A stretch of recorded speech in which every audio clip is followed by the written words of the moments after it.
And coach, 18-point win for the Aces over the Sparks. The Aces are now 5-1 since the All-Star break, I believe. Opening statement. Just solid defensively. That was a pounding the rock type game for us. It wasn't easy offensively, and we just kind of kept at it, and finally was able to break it open a little bit. But as a team that hard to score against defensively, they got length, they got size, they got quickness. They're smart in how they guard people. They can really get up and put some ball pressure on you. So, for us, a big point of emphasis is just taking care of the ball. That would be our best help transition defense, was just to not turn it over. So we did a fairly good job, and then I was just happy with the way we kind of shut down the paint in the second half. Coach, can you talk about how big those two baskets were from Quanah in the fourth quarter that started that rally? Well, it was just, like I said, it was a pound the rock type of game. To quote my former boss, it was, eventually it's going to go down. We just want to make sure we were getting good looks. Anytime they brought two people to the ball, we wanted to make sure the ball started moving.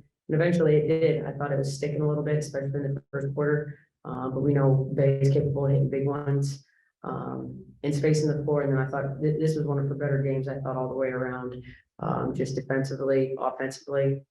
I would have liked to have her shoot it a couple more times, but I guess I'm being greedy because I thought she was open. But they're doing what I'm asking, which is to show some patience and restraint and just not shoot the first one. Sometimes I'm like, it's okay for a heat check every now and then.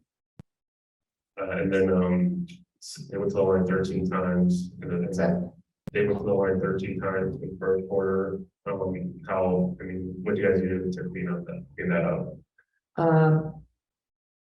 I yelled a lot. I don't know if I've ever yelled that hard in my whole entire life. But I did not think we were playing smart. I didn't think we were playing as a unit.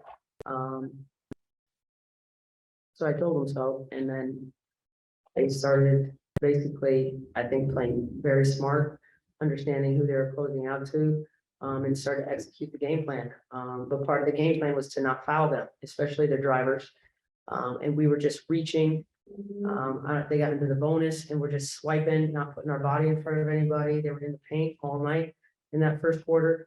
So I was pretty livid with them. But to their credit, typically when that happens, they do bounce back and respond. I'm like, why you gotta get me so mad over there? Becky, you pretty much talked all season long about how difficult it would be to beat a team 3 times in the season, going for a rare 4th win. And this one, it feels like this was the most difficult game against LA this year. For sure. I mean, in LA, our last game, I thought we were lucky to walk out of there with a win. I thought they could have very easily beat us in LA last time we played them. So they were a team that's very scary. They're a team that's fighting for playoff position. That's a hungry team over there. And anytime you're coming in with that kind of mindset from the other team, it's going to be a battle. And it was. I thought their game plan defensively was excellent. And like I said, it wasn't until that 4th quarter that we were kind of able to break it open a little bit. But we fought for every point we got tonight. So I give their defense a lot of credit. And you just kind of talked about the playoff seedings, right? Picked up a game tonight, obviously with Chicago losing to New York. 13-day road trip with the Commissioner Cup game leading for this team. You talked about how leaving the first month of the season. You said we're playing all these home games early. We know what's on the back end. Now that that moment is here, how ready is your team to embark on this 13-day road trip? Well, you just take it one day at a time. We've been pretty good we've been better on the road than at home. So hopefully that trend continues. And it's just, you got to take them one at a time.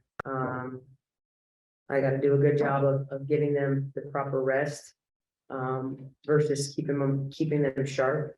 Because when you're playing a lot of games like that and you're kind of crisscrossing the country, I mean, it gets real difficult. I mean, we are literally making a whole circle around the United States. And so it gets every team at some point, happens to be on the tail end. But I think the road's been good for us. It's a foxhole mentality. And we just got to hunker down and take it one game at a time. So starts in the first 5 minutes of Chicago. Coach, prior to the All-Star break, your team seems to be falling apart mentally. How happy are you? Focus after the All-Star break this far? Well, they don't like losing either, so I know everybody had to do a little bit of soul searching. Everybody had to own their stuff, including myself. So we all went back to the drawing board and basically, I just challenged them to be a team. Play with each other, play the right way, make your teammate great. Because to me, we have a lot of really great individual talent. Well, we're not playing a one-on-one tournament. It's a team game and we'll go nowhere unless we play together. So that was my challenge to them, play together offensively and defensively.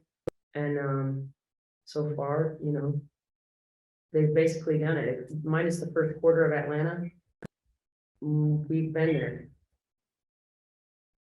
All right, Matt, why don't you close us out?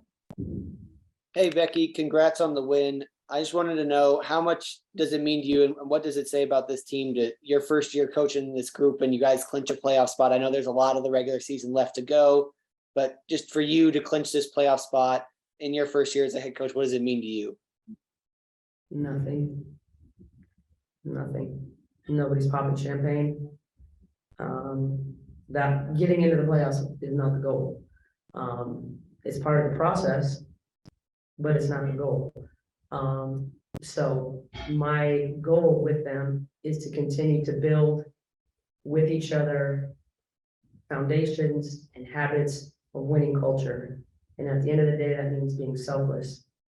And if I get that buy-in defensively and offensively, I think we can be very difficult to beat. Thanks a lot, Coach. We'll let you go. Enjoy the pseudo day off tomorrow, and we will see you in Chicago. Who's got a day off? Well, We watch film every day. I know, but we want the media coming, so we have to pretend we're having a day off. Couple of quick notes for folks. Asia Wilson scores 20 or more points for the 7th straight game, breaking a record she shared, a franchise record shared with Becky Hammon. And then Kelsey Plum with 4 made threes now has 88 on the season, which is tied for the most ever in WNBA history by somebody not named Diana Taurasi.